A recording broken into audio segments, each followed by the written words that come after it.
he has become spiritually challenged.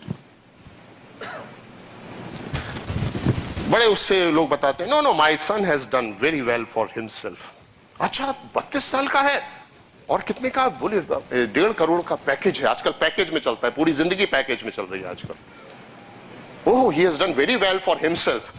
और कोई मेरा जैसा आदमी होता है, मैं पूछता हूं कि देन ओके वो तो खैर अभी 32 का है, आप तो अब 65 के हो गए. What have you done for yourself? What have you done for himself? What has he done for himself, for himself? है ना, you have done very well for himself, he has done very well for himself is okay, but what has he done for himself? क्योंकि ये सब कहानियां हैं, हम लोग बचपन में सुना करते थे कि युधिष्ठिर सशरीर स्वर्ग चले गए. आप लोग ने भी सुना होगा ये महाभारत के बाद में युधिष्ठिर सशरीर स्वर्ग चले गए. और मैं इस बात से बहुत परेशान था. बचपन से मैं सोचता था कि यार ये अच्छा चांस है, अगर एक आदमी गया है तो मेरा तो बनता ही है. लेकिन बाद में मुझे पता चला कि एंड में खाली सॉफ्ट कॉपी जाती है. ये सशरीर वाला जो है ये सिर्फ कहानी है. So that is why it's not only important that he has done very well for himself, what has he done for his self, that is very important. लक्ष्य क्या है? पशुत्व, ह्यूमन, डिवाइन.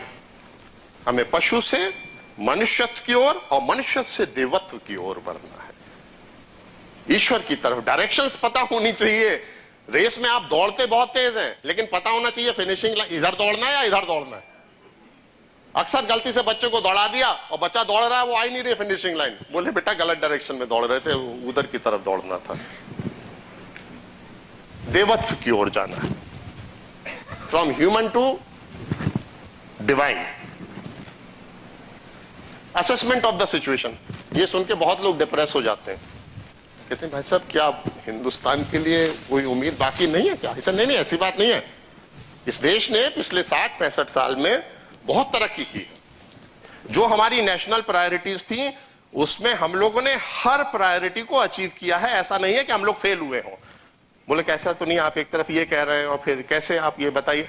ऐसी जितनी हमारी राष्ट्रीय प्राथमिकता है, जैसे cricket, we have done very well, right. विश्व सुंदरी प्रतियोगिता, our girls have actually established themselves कि दुनिया की सबसे अच्छी मॉडल्स हमारी लड़कियां बन सकती हैं. सारी विश्व सुंदरी प्रतियोगिता हमारी लड़कियां जीत सकती हैं. गे राइट्स, ये सारी नेशनल प्रायोरिटीज हमारी जो हैं उसमें हम लोगों ने बहुत तरक्की की है. मैं जब विदर्भा में किसानों के बच्चों के, मुझको जब लगा कि 2 तरीके हैं कि जो हमारे लड़के कारगिल में मारे जा रहे थे, तो पूरा हिंदुस्तान वर्ल्ड कप देख रहा था. एनडीटीवी पे ऑलमोस्ट लाइव दिखाया जा रहा था वो वॉर. पूरा हिंदुस्तान वर्ल्ड कप देख रहा था. मैं और मेरा एक दोस्त, बहुत सीनियर पुलिस ऑफिसर है आईपीएस के, हम लोग टीवी के सामने बैठ के रो रहे थे. उसके बाद जब बहुत परेशानी बढ़ी, तो फिर मैंने पूछा मास्टर से, बोले क्यों रो रहे हो, तुम भी वर्ल्ड कप देखो और या फिर कुछ करो. ये फालतू में बीच में लेक्चर देने से काम नहीं चलेगा. तो then I took 8 days leave and I went to Sevagram. और जब मेरा आने का पता चला तो सर्वोदय वाले जो थे उन्होंने कहा कि नहीं आप आ रहे हैं, हमको बड़ा अच्छा लगा, हमारे वॉलंटियर्स आपको लेके जाएंगे. तो उन बच्चों के साथ मैं 8-9 दिन में करीब 70 फैमिलीज से मिला जिनके घर में आत्महत्याएं किसानों ने की थी. And you will be shocked to know कि किसानों की आत्महत्या कितने पैसे के लिए हुई थी? 15,000 रुपए. जो हाईएस्ट था वो 45,000 था. और किसी परिवार में 3-3 आत्महत्याएं हुई हैं कि पिता ने आत्महत्या कर ली, उसका क्रियाक्रम करके बेटा आया, बेटे को लगा बहनों की शादी और ये लोन मुझे चुकाना पड़ेगा, उसने आत्महत्या कर ली. नेक्स्ट डे छोटे लड़के ने आत्महत्या कर ली. तो दिन भर रोते रहते थे हम लोगों से मिल के. शाम को एक घर में प्रधान ने अपने खाने के लिए बुलाया, तो अब उसको लगा ये शहरी आदमी है, दिन भर थक गए हैं, तो उन्हें टीवी लगा दिया कि साहब का मन थोड़ा सा ठीक हो जाएगा. तो जब जैसे उन्होंने टीवी लगाया तो उस पर एक चर्चा आ रही थी, वो एक स्वयंवर का फैशन चला था ना, राखी सावंत का स्वयंवर. क्योंकि इस देश को बहुत चिंता है अपने हर आदमी की, किसका स्वयंवर हो पाएगा, किसका नहीं हो पाएगा, किसका शादी हुई तो डिवोर्स कब होगा या अभी तक क्यों नहीं हुआ, वगैरह वगैरह. मतलब हम लोग बहुत सेंसिटिव लोग हैं. तो पहले वो राखी सावंत का स्वयंवर आ रहा था उस पर, तो मैंने उनसे कहा बेटा बंद करो इसको. तो उन्होंने चैनल चेंज कर ली. तो चैनल चेंज हुआ तो उस पर गे राइट्स पे डिस्कशन आ रहा था कि लाइफ कितनी डिफिकल्ट हो गई है बिना गे राइट्स के इस देश में. मैंने कहा इसको भी बंद करो.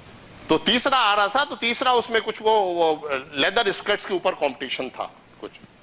ये हमारी नेशनल प्रायोरिटीज, और इन सब में हम लोगों ने बहुत अच्छा किया है। बिग बॉस, या आज का लेटेस्ट है कि साहब वो आज उसने क्या स्टेटमेंट दिया क्रिकेट स्टेडियम में, क्योंकि बहुत सीरियस बात है, 9 साल तक संबंध थे और 9 साल 1 महीने के बाद उसने छेड़छाड़ कर दी है, तो ये इशू बहुत है। पूरा नेशनल टेलीविजन उस पर जुटा हुआ है और सब लोग घरों में बोले, खाने का टाइम हो गया, बोले रुको, उसका स्टेटमेंट पुलिस ने लिया है, क्या हुआ है। ये पूरी हमारी नेशनल प्रायोरिटीज है, इसमें we have done very well.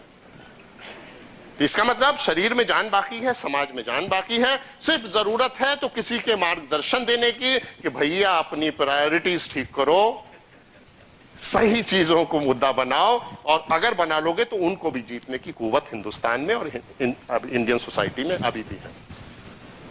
Awareness और इग्नोरेंस,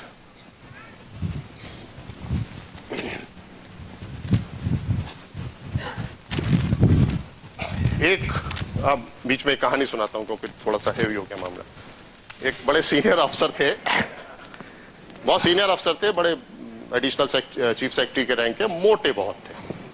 मोटा हो जाएगा आदमी इस तरह के लाइफस्टाइल में, after all additional chief secretary. तो बहुत मोटे थे वो, मल्टी स्टोरीड बिल्डिंग में रहते थे, आदर्श सोसाइटी टाइप की बंबई में।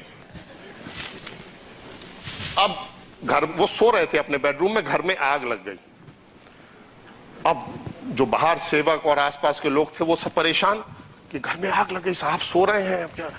और ये सबको मालूम है कि साहब दरवाजे में से ऐसे निकाला नहीं जा सकता उनको लेटे लेटे, तो उन्होंने स्ट्रेचर मंगाया, स्ट्रेचर पे डालो, इधर से बोले नहीं तो किसी भी स्ट्रेचर को ऐसे दरवाजे में से नहीं निकाल पाएंगे। बहुत परेशान, सब तरह के स्ट्रेचर आ गए, सब तरह के व्हील चेयर पर बिठा नहीं सकते, साहब जग जाएंगे, और साहब अगर सो रहे हैं साहब का मूड ऑफ हो जाएगा अगर नींद में डिस्टर्ब कर दिया। आग लग रही है, आग बढ़ती जा रही है, तो उनको बाहर निकालने का बहुत परेशानी है, कोई तरीका नहीं है, सब लोग परेशान हैं। सबसे आसान तरीका साहब को बचाने का क्या था? अरे साहब को जगा दो भाई, है ना, साहब को जगा दो और एक बार धीरे से कह दो आग लग गई बिल्डिंग में, फिर देखो साहब कैसे सीढ़ियों से उतरते हैं, लिफ्ट की जरूरत नहीं पड़ेगी। लेकिन ये बात किसी के ध्यान नहीं आई। यही हम लोगों की जिंदगी का खेल है, हर आदमी सो रहा है, हर आदमी स्लीप वॉक कर रहा है। पर्पस यह है कि अगर उसको जगा दिया कि सत्य यह नहीं है, मीटर डाउन है, टाइम निकल रहा है, इससे पहले जग जाओ ताकि बचे हुए टाइम में जो कुछ करना है वो कर सको। लेकिन ना किसी को जगाना आता है और हर आदमी ये कोशिश कर रहा है इस सोते हुए को। लोग कहते हैं ना जी मेडिटेशन किया करो, सुबह ध्यान किया करो। हमारे सुभाष भाई 4 बजे उठते हैं, सबको फोन करके कहते हैं, बोले जी मैं अपने पीओ को बोल दूं वो मेडिटेशन करेगा तो चलेगा, मैं भाई को बोल दूंगा वो आधे घंटे जल्दी आ जाया करेगी, सुबह वो कर लेगी। खुद उठने को तैयार नहीं है आदमी, स्ट्रेचर सब ढूंढ रहे हैं, राइट।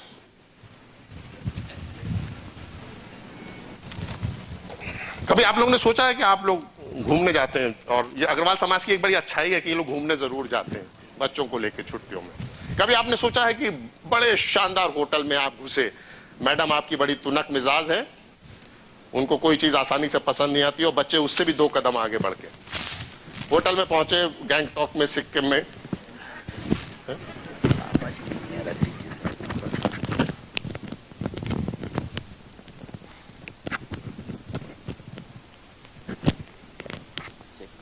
तो बागडोगरा पे उतरे, वहां से अपनी फर्स्ट क्लास गाड़ी में 5 स्टार होटल में पहुंचे। यहाँ थोड़ा आवाज सबको। अच्छा, पीछे वाले वो आगे आ जाए। हाँ वो पीछे वाले आगे आ जाइए, स्ट्रेचर की क्या जरूरत है। तो बागडोगरा पे उतरी फ्लाइट, आप पहुंचे होटल के कमरे में। लेकिन कभी ऐसा हुआ है कि होटल में घुसते ही बीवी फैल गई कि नहीं नहीं ये खिड़की जो है यहां से शिफ्ट करके इधर करिए, ये दरवाजा इधर खुलना चाहिए, और ये बाथरूम के टाइल्स जो हैं ये पिंक नहीं मुझे पर्पल कलर के चाहिए। बच्चे भी फैल गए, बोले नहीं जी ये जो बालकनी है, इस बालकनी का जो है मुंह उस तरफ होना चाहिए और इसमें बालकनी में भी एसी होना चाहिए। और आप फौरन मैनेजर को बुलाते हैं, भाई साहब जल्दी जल्दी ये चेंजेस कराइए। कभी ऐसा होता है? नहीं, अगर होता हुआ तो बताइए, मेरी जानकारी थोड़ी बढ़ेगी। नहीं होता है ना? क्यों नहीं होता है? क्योंकि आप पूरी तरह से अवेयर हैं, जागृत हैं कि भाई ये होटल है, 4 दिन के लिए आए हैं यहाँ पे, ये इसमें उलझना नहीं है और ये हमारे हिसाब से बदला नहीं जाएगा, 4 दिन बाद वापस जाना है घर। होटल के बारे में ये अवेयरनेस है, लेकिन पूरी जिंदगी के बारे में ये अवेयरनेस नहीं है कि ये सब यहीं रह जाएगा। और जब बच्चा बाहर से पढ़ के आएगा और आपने बड़ा 5 स्टार घर बनाया था, लेटेस्ट आर्किटेक्ट, वो कहेगा पापा आपको कोई एस्थेटिक सेंस नहीं है। हर सेकंड जनरेशन अपने से पहली जनरेशन को कंडेम करती है कि क्या मकान बनवाया, मैं यहां थोड़ी रहूंगा, आपका होगा 10 करोड़ का। मैं तो वहां पे मैंने वो कैंडो लिया है टोरंटो में, और हर माँ बाप कहते हैं अरे यार 50 साल 60 साल जिनके लिए हम गिनते रहे, सजोते रहे, उन्होंने एक उसमें टिक लगा दिया कि नहीं, useless. And then you feel very helpless, क्योंकि मालूम है ये साथ नहीं जा सकता, अभी इनको कन्वर्ट कराने का सिस्टम नहीं है। कभी गलती से काम करते करते अगर आंख में उंगली लग जाती है ना, कि आप चल रहे हैं और रास्ते में गाड़ी पार करते समय एक छोटा सा पोल गाड़ी से टच हो गया, तो आप गाड़ी रास्ते में रोक के उसको दरबान को और उससे माली को बुला कहते हैं अभी निकालो इस पोल को, यहां से उठा के बाहर फेंको, ये क्या रास्ते में पोल लगा रखा। बोले साहब ये उसके लिए, बोले नहीं कुछ नहीं, इसको हटाओ, गाड़ी टच हो गई इससे। लेकिन कभी गलती से चलते समय घर में आंख में उंगली लग जाती है, तो कहते हैं कि जरा वो चाकू लाना, काट के फेंक दो। कभी होता है ऐसा? क्यों नहीं होता भाई, आप आदमी तो सेम है। अभी आपने वो पोल निकलवा के बाहर फेंकवा दिया, जबकि उसका थोड़ा यूज भी था। वो कह रहे थे कि बच्चे उस पर शाम को कुछ खेलने के लिए यूज करते, नेट वेट लगाते हैं, और ये उंगली आंख में लग गई, इसको क्यों नहीं काट के फौरन फेंक देते? उसे माली को बोलिए वही काट देगा। लेकिन we don't do it, why? क्योंकि हमें मालूम है कि ये उंगली हमारे शरीर का हिस्सा है, हमारा पार्ट है। तो इसको सब अभी स्टोर करते जाइए, सेव करते जाइए, आगे कनेक्ट होगा ये। इसलिए अब ये सोचना पड़ेगा कि यार ये जिंदगी हैफजर्ड है, ऐसे ही हम पैदा हो गए, या इसका कोई पर्पस है, या कोई खेल? ये पूरा खेल क्या है? तो I call them 4 P's of human life. पहला है what is the purpose of this life? ईश्वर ने हमें नीचे क्यों भेजा है, और यही शरीर देके क्यों भेजा? इससे और अच्छे अच्छे सुंदर शरीर है, पोमेरेनियन, कैट, इतने सुंदर बिल्लियों को तो वो लड़कियां नीचे रखती नहीं है, लिए लिए घूमती हैं अपने सब। वो पोमेरेनियन को वो मैडम अपने गाड़ी में एसी वेसी चला के रखती है। तो ये तो बहुत अच्छा था, अगर उस तरह का कोई छोटा शरीर मिल जाता, प्रॉब्लम भी नहीं रहती, नहीं भी नहाए तो कोई प्रॉब्लम नहीं है, शेव नहीं कराना है, फालतू में जाके डाई वाई कराना पड़ता है। आजकल तो लड़के लोग फेशियल करा रहे हैं, तो ये सबसे प्रॉब्लम सी छुट्टी मिल जाती। तो आखिर यही शरीर क्यों दिया? कोई भी कॉमन सेंस वाला आदमी उसको सोचना चाहिए कि यार इसका पर्पस क्या है। पर्पस है तमसोमा ज्योतिर्गमय, अंधेरे से उजाले की ओर। अब अंधेरे से उजाले की ओर किसको ले जाना है? क्या है अंधेरे से उजाले की ओर? We will see that. What is the principle of entire existence? ये क्या सिद्धांत है? हम लोग कौन है? जैसी आपकी अवस्था बढ़ती है, जैसे जैसे आपका ऑपरेटिंग सिस्टम अपग्रेड होता है, एक पॉइंट आता है कि जहां आप हॉटस्पॉट में पहुंचे, और अगर आपका ब्लूटूथ ऑन है तो automatically you get connected. Principle of oneness of entire existence. जो कुछ भी एग्जिस्ट करता है वो सब एक दूसरे से इंटरकनेक्टेड है। And the moment you get this feeling, you understand, फिर इन लेक्चर्स की कोई जरूरत नहीं है, because then you are part of the network. आपका लैपटॉप जब तक कनेक्टेड नहीं है तब तक वो सिर्फ एक प्लास्टिक का डिब्बा है, जैसे कनेक्ट हो जाता है it is part of the network. The principle behind existence is oneness of entire existence. The moment you get that vision of oneness, you have arrived. आपके ऊपर कृपा हो गई उस समय, आप you have become part of the network, and then the journey begins for higher destinations. What is the process which operates in this human life? This is navigation in human mode. सड़क पे गाड़ी चलाते हैं ना, तो आपको मालूम है लेफ्ट पे चलना है, इधर यू टर्न है, इधर यू टर्न नहीं है, यहां पे इस समय इंडिकेटर देना है। इसी तरह ह्यूमन मोड में अगर हम एनिमल लाइफ में पोमेरेनियन मोड में हूं तो उसके लिए कोई प्रॉब्लम नहीं, कहीं से भी टर्न ले सकता हूं मैं, राइट? कहीं भी किसी भी दुकान के सामने जाके बैठ सकता हूं। लेकिन ह्यूमन मोड में there are certain rules for navigating in human mode, that is the process. And उसके क्या क्या वो उसके नेविगेशन के रूल्स हैं, that is what you learn in spirituality. किस मानव शरीर के साथ जिंदगी की यात्रा इस कॉस्मोस में कैसे पूरी करनी है, उसका तरीका है। जैसे होता है ना प्लेन में, smoking is not prohibited even in the toilet, वहां हमने कैमरे लगा रखे हैं, ये बताते हैं वो लोग। उनको मालूम है जब तक ये नहीं कहोगे कि कैमरा लगा रखा है तो बंदा जाके टॉयलेट में स्मोक करेगा। तो इस तरह के रूल्स हैं, that is the process. And protocol is let spirit lead the matter. आज हमारे जो भी एक्शंस हैं वो they are all prompted by the needs, dictates, desires and greed of matter. ऐसा कर लूंगा तो मैं बड़ा आदमी बन जाऊंगा, मैं अच्छी पोजीशन पे पहुंच जाऊंगा, मुझे वो पोस्टिंग मिल जाएगी, ये मेरा बिजनेस बहुत बड़ा हो जाएगा, जब बिजनेस बड़ा हो जाएगा तो बड़ा अच्छा मकान हो जाएगा, मेरी शादी, अच्छी शादी उससे पहले हो जाएगी क्योंकि जब तक बड़ा मकान बनेगा तब तक बहुत लेट हो जाएगा। तो शादी हो जाएगी, बच्चे मेरे बहुत अच्छी अच्छी जगह पढ़ेंगे, वगैरह वगैरह। मतलब इन्हीं विचारों के हिसाब से आदमी अपना डे प्लान करता है। इसका मतलब आपकी गाड़ी का स्टीयरिंग व्हील पहियों को कंट्रोल नहीं कर रहा है, पहिए स्टीयरिंग व्हील को कंट्रोल करते हैं, right. Let spirit lead the matter. The trigger, the prompting should come from within, कि नहीं ये सही नहीं है, ऐसा करो। आपने देखा ना कि एक अवस्था के बाद आपको सिर्फ अपने आप कमांड मिलने लगते हैं। इनफैक्ट जो लोग मुझे फोन करते हैं उनको मेरे फोन पे जो टोन है वो ये है कि भगवान के सच्चे भक्तों को पद पद पे सहारा मिलता है, भगवान के सच्चे भक्तों को पग पग पे सहारा मिलता है, इस ओर चलो उस ओर चलो, ये आप इशारा मिलता है। When spirit leads the matter, it automatically happens. You don't have to decide क्या करना है क्या नहीं करना है। ईश्वर के गले पड़ जाओ। This is the only मामला जहां पे वन साइडेड लव अफेयर में फायदा है। ईश्वर के गले पड़ जाओ कि तू प्यार करे या ठुकराए, हम तो हैं तेरे दीवानों में। और एक बार उसके गले पड़ गए तो फिर कुछ नहीं करना है। लेकिन वो गले पड़ना ये हिंदुस्तानी तरीके से नहीं जो आजकल समाज में गले पड़ने का सिस्टम है। उसके गले पड़े तो पूरी तरह से समर्पण करना है। यहां से इश्क की सरहद शुरू होती है, कोई दांव पेच नहीं चलता उसके साथ।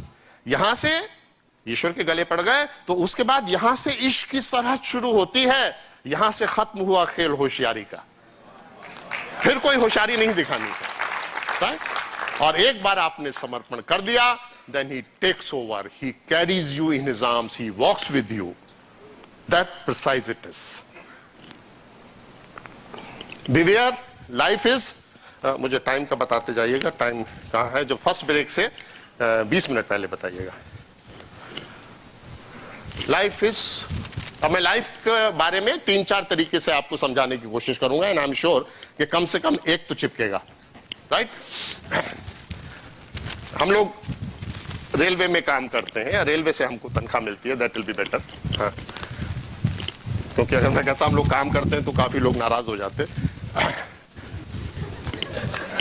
तो हम लोग जब ट्रैवल करते हैं तो बॉम्बे वीटी पे शाम को साहब को जाना है पंजाब मेल से, तो वो पीए ये सब करते रहते हैं। तो शाम को घर पे फोन आता है, good evening sir, station manager Bombay VT, sir आप पंजाब से जा रहे हैं, सर मैं आपको बाहर मिलूंगा, और सर आपका रिजर्वेशन कंफर्म है, A1 में 19 नंबर बर्थ है आपकी, लोअर बर्थ इन साइड। आई सेड हाँ ठीक है सर, निकलते समय वो चपरासी से कहिएगा फोन कर देगा, हम लोग बाहर ही मिलेंगे। I said okay. उससे पहले गाड़ी में बैठे हम लोग चले तो पीए का फोन आया, सर नमस्कार sir, reservation is concern sir, A1 में 19 नंबर, लोअर बर्थ इन साइड। आई सेड हाँ ठीक है ठीक है ठीक है। आगे बढ़े तो जो साथ में जो गार्ड चल रहा है उसके पास फोन आता है, साहब चल दिए घर से निकल गए, बोले हाँ साहब निकल गए, A1 में 19 नंबर, लोअर बर्थ इन साइड। स्टेशन पे पहुंचे तो स्टेशन पे बाहर ही वो स्मार्टली ड्रेस्ड स्टेशन मैनेजर, उसके 4-6 और इंस्पेक्टर साथ में, आरपीएफ वाला जवान, साहब की गाड़ी आ गई, गुड इवनिंग सर। खोला, साहब उतरे, सामान पीछे, बोले हाँ 2 सूटकेस। सर वो A1 में 19 नंबर, लोअर बर्थ इन साइड। ठीक है, वो स्मार्टली आपको साथ लेके एस्कॉर्ट करते हुए आते हैं। तो जो और वेल विशर्स हैं जो मतलब इंप्रेस करना चाहते हैं कि अभी तक उनका चेहरा आपको नहीं दिखा है, वो आते हैं, गुड इवनिंग सर, सर सब हो गया सब, और सर वो A1 में 19 नंबर, लोअर बर्थ इन साइड। ऐसे अंदर पहुंचे, जब प्लेटफॉर्म जहां से स्टार्ट होता है वहां पे 2-3 स्मार्टली ड्रेस टिकट कलेक्टर खड़े, गुड इवनिंग सर, आइए सर। साहब का सामान भाई A1 में 19 नंबर लोअर बर्थ इन साइड, वो सामान लेके आगे जा रहा है। आप चलते चले गए, जब आप गेट पे पहुंचे उसके कोच के, तो चार्ट लगा हुआ है। तो ये सब लोग सब कुछ जानते हुए फिर एक आदमी चार्ट पड़ेगा, या 19 नंबर लोअर बर्थ इन साइड। आप अंदर घुसे और अटेंडेंट भी बहुत अलर्ट हो गया है, उसको इतनी देर से यही सब हो रहा है। वो अंदर गए कि हाँ 16, 17, 18, 19, अरे ये किसकी बुक रखी है, आप हटाइए। वो सामने वाला बोलते साहब मेरी है। बोले हटाइए, साहब की बर्थ है 19 नंबर लोअर बर्थ है। बोले हाँ साहब ही की है भाई, हम हटा लेते हैं। साहब आए अंदर, बैटिंग लगाओ 19 नंबर लोअर बर्थ इन साइड। बोले हाँ लोअर। साहब आए, साहब उस पर बैठ गए। Okay sir, happy journey sir. और सर वो ठीक है सर, वो they will come to meet you on the way. I said हाँ ठीक है। अब वो बाहर निकल के वॉकी टॉकी पे कहता है कि वो सक्सेना अजीत सक्सेना साहब आ रहे हैं A1 में 19 नंबर लोअर बर्थ इन साइड। बोले हाँ हाँ हम लोग मिलेंगे। अब गाड़ी वहां से चल दी और रात को control office, Bombay control, Bhusawal control को, वो अजीत सक्सेना साहब इज ट्रैवलिंग A1 में 19 number lower berth inside, A1 में 19 number lower berth inside. Bhusawal control tells Bhopal control A1 में 19 number lower berth inside. पूरी रात उस दिन कायनात में A1 में 19 number lower berth inside होता रहा। अगले दिन सुबह जब आप झांसी पे उतरे तो सब लोग लेने आते हैं आपको। बोले हाँ साहब, बोले हाँ 19 नंबर लोअर बर्थ इन साइड। तो आए लेकर आए सर। हाँ सर लगेज क्या क्या है? सर ये 2 बैग हैं काले। अच्छा, पूरे रास्ते, अच्छा रास्ते में लोग भी बड़े परेशान रहते हैं, यार ये कौन आदमी है? तो वो कार्ड वार्ड एक्सचेंज करते हैं आपसे। सर घर की पूड़ी है, आप खाएंगे? सब ऐसा है वगैरह वगैरह, और कार्ड वार्ड एक्सचेंज होते। जैसे ही झांसी आया उसने लगेज क्या है? आपने कहा 2 सूटकेस है। एक बार भी अजीत सक्सेना ये नहीं कहते हैं कि ये 19 नंबर लोअर बर्थ को भी उतार लेना, राइट? तो जब डेस्टिनेशन आएगा तो साथ में सिर्फ लगेज जाएगा, बर्थ यहीं रह जाएगी।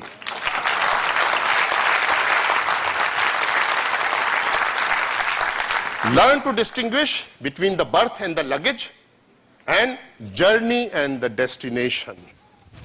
जर्नी में आपने खूब अपना सामान फैला लिया था, लोगों से यारी दोस्ती बढ़ा ली थी। डेस्टिनेशन जब आएगा तो उतारने वाले लगेज के साथ उतार के ले जाएंगे। हंसते हुए जाओ या रोते हुए जाओ। This is one way of looking at life. Birth and luggage, journey and destination. अब दूसरी तरह से मैं लाइफ को समझाने की कोशिश करता हूं, क्योंकि लग रहा है कि क्लियर नहीं हुआ।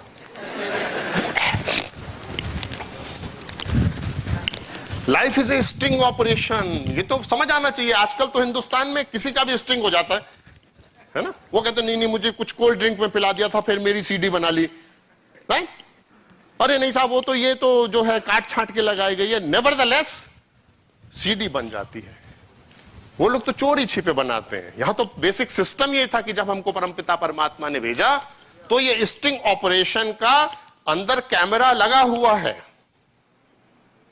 और उसके लिए उनके एक डिपार्टमेंट भी है ना। जैसे आप ड्राइविंग के लिए, ड्राइविंग लाइसेंस के लिए RTO के यहां जाते हैं, उसी तरह इनके यहां ये स्ट्रिंग ऑपरेशन का एक आदमी है चित्रगुप्त।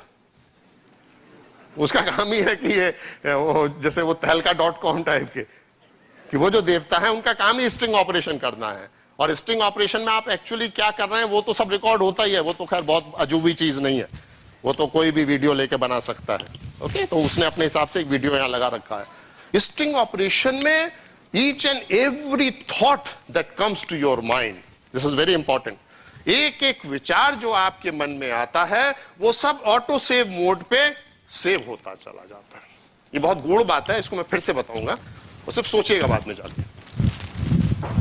ये हमारी दादी बुजुर्ग लोग पहले कहा करते थे, शुभ शुभ सोचो, अच्छा सोचो, क्यों ऐसी बातें करते हो, क्यों पर निंदा में इन्वॉल्व होते हो।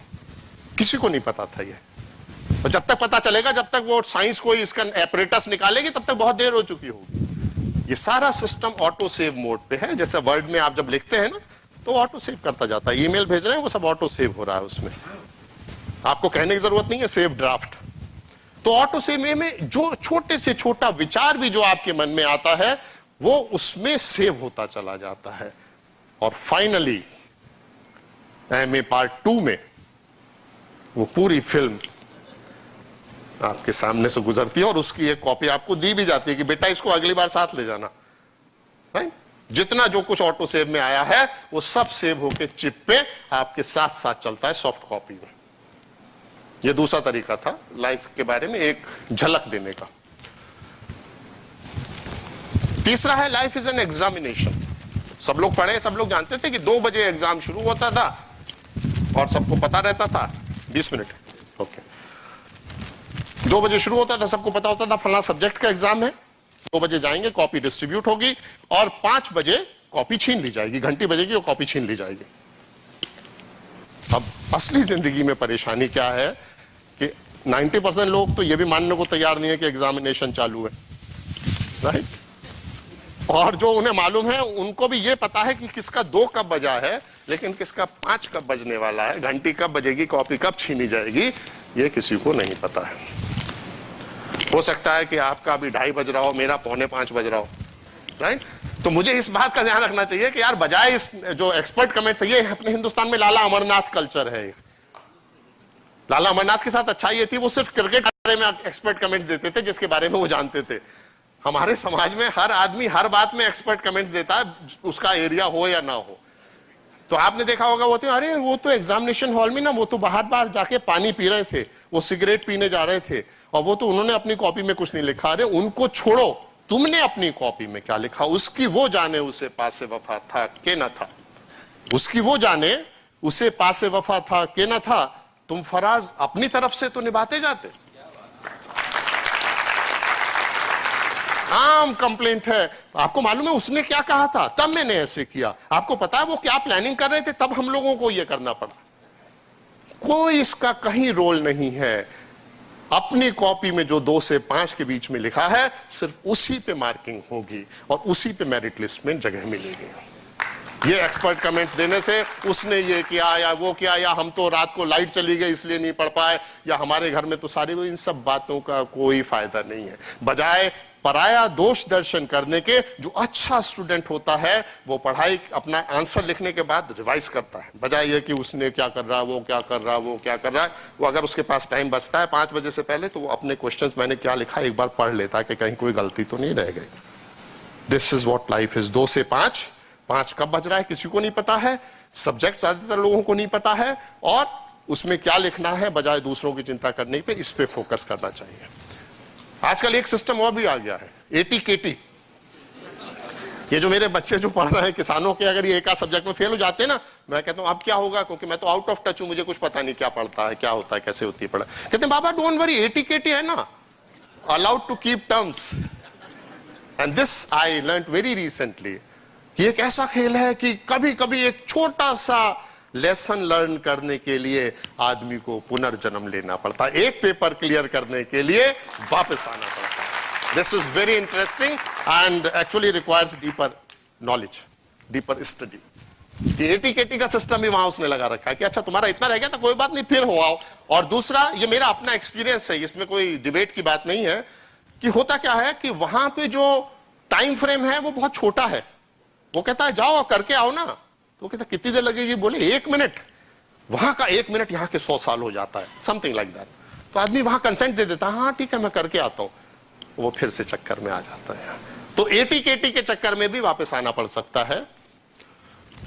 और यही जो मृत्यु लोक है, यही वो जगह है जहां पे कुछ हासिल किया जा सकता है, जहां पे कुछ अर्जित किया जा सकता है। बाकी सिर्फ सब कुछ ओपन डे है। ओपन डे होता है ना स्कूल में, जहां वो आपको कॉपी दिखाते हैं कि बेटा देखो इसलिए तुम फेल हुए।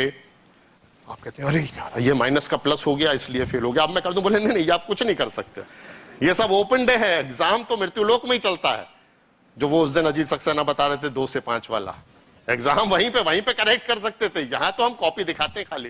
ये ओपन डे है। ये तीसरा तरीका है लाइफ का। अब मैं थोड़ा तेज करूंगा क्योंकि चौथा एक लास्ट तरीका है कि जिंदगी is a film. Normal film में क्या होता है कि एक स्क्रिप्ट होती है, एक्टर्स के रोल्स डिसाइड होते हैं, सबको पता है कौन हीरो है कौन विलेन है, ये हीरोइन है, ये साइड डांसर है, ये वो है, ये ऐसा ऐसा ऐसा। स्क्रिप्ट सबको पढ़ाई जाती है, सबको सबका रोल पता होता है, कब किसकी एंट्री होनी है ये पता होता है और किसको क्या डायलॉग बोलना है ये सब पता होता है। जो हम लोगों की मानव जिंदगी है ये भी एक फिल्म है, लेकिन थोड़ा सा डिफरेंस इसमें ये है कि ना तो किसी को स्क्रिप्ट पता है, ना किसी को यह पता है कि उसमें उसका रोल क्या है, वो हीरो है या जॉनी लीवर है, किसकी एंट्री किस टाइम है, किसका एग्जिट किस टाइम है और किसके डायलॉग्स क्या है। सोचिए कितना कंफ्यूजन है, नहीं?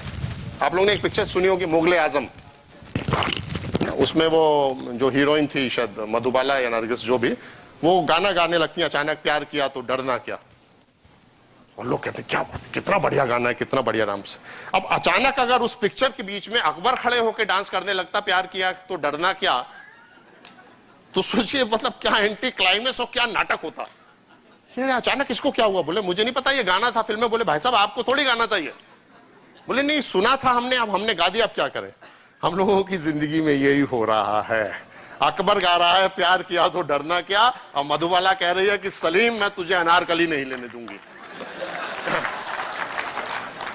इतना कंफ्यूजन, ना स्क्रिप्ट पता है, ना अपना रोल पता है, ना लाइंस पता है, ना एंट्री पता है, और यही सारी कश्मकश में 5 बजता है, घंटी बज जाती है, बोले कट कट कट। डायरेक्टर कहता कट, लोग कहते साहब थोड़ा टाइम, बोले नहीं इनको तो आउट कर दिया, ये गए अपने पास। अब दूसरी चीज ये है कि पिक्चर में जिंदगी की पिक्चर चल रही है, इसको पिक्चर की तरह से देखो।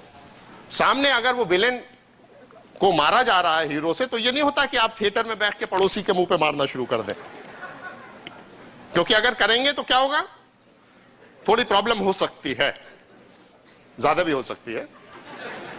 तो जब पिक्चर सामने चल रही है, पिक्चर को देखते समय जिस अवेयरनेस में, जिस अलर्टनेस में रहते हो, उसी अलर्टनेस के साथ जिंदगी को जीना है। ये नहीं कि आपने कहा था साहब पिक्चर देख रहे थे तो हमें कुछ करना नहीं। अगर पड़ोसी आपके गोद में हाथ डाल के आपके अंकल चिप्स के पैकेट में से चिप्स निकालने की कोशिश करे तो एकदम रोक दो उसको, लेकिन स्क्रीन पे जो चल रहा है उस पर रिएक्ट करने की जरूरत नहीं है। This is destiny and free will. आपने कहा था कुछ नहीं करना है, तो वो सब पूरे चिप्स खा गया, पड़ोस में लड़का बैठा था वो खा गया हमारा, और हमने सोचा कि ये तो फिल्म में चल रहा है, फिल्म में नहीं है, ये फ्री विल है। चिप्स बचाओ, पिक्चर पे रिएक्ट मत करो। This is how we have to live life. और जो बहुत सारे एक्सपर्ट होते हैं ना, अरे उसको ऐसा करना चाहिए, उसको ऐसा करना चाहिए, वो तो बेवकूफ है, उसको ये करना चाहिए, उसको ऐसे पूछना चाहिए, और अगर वो ये ऐसे करता है तो उसको ये करना चाहिए। दिस इज लाइक कमेंटिंग कि यार शाहरुख खान को हाथ ऐसे नहीं रखना चाहिए था, यो करना चाहिए था, और ऐसे करके चलता ना तो वो जंप अगर मारता तो बहुत अच्छा होता, और वो जो हीरोइन थी वो पिंक में ठीक नहीं लग रही थी, उसको उसके साथ ये कॉम्बिनेशन पहना। 2 मिनट तो लोग सुनेंगे, फिर कहेंगे यार क्या फालतू आदमी है, मतलब पिक्चर पे डिस्कशन चल रहा है 1 हफ्ते से और अपने एक्सपर्ट कमेंट्स दिए जा रहे हैं। This is how your attitude to life should be, कि हमारा पिक्चर में क्या रोल है और पिक्चर को कैसे रिएक्ट करना है। Don't take it too seriously, वो डायरेक्टर का काम है। अपना रोल जो हीरो को मिला है, हीरो और ये नहीं कह सकता कि यार जॉनी लीवर मैं तुम्हारा ये डायलॉग बोल दूं, नहीं, तुम अपना डायलॉग बोलो। जॉनी लीवर शाहरुख खान का डायलॉग नहीं बोलेगा। ओनली थिंग है जॉनी लीवर को इतना कोशिश करनी चाहिए कि इस कॉमेडी रोल में मेरे से अच्छा कॉमेडियन डायरेक्टर को नहीं मिलना चाहिए। तो अपना रोल, अपनी लाइंस, और उसमें एक्सेल करिए। स्क्रिप्चर्स में कहा गया है कि एवरीबडी विल बी जज्ड, हर आदमी का जो इम्तिहान होगा वो उसको क्या गाइडेंस दी है, उसको क्या उसके लिए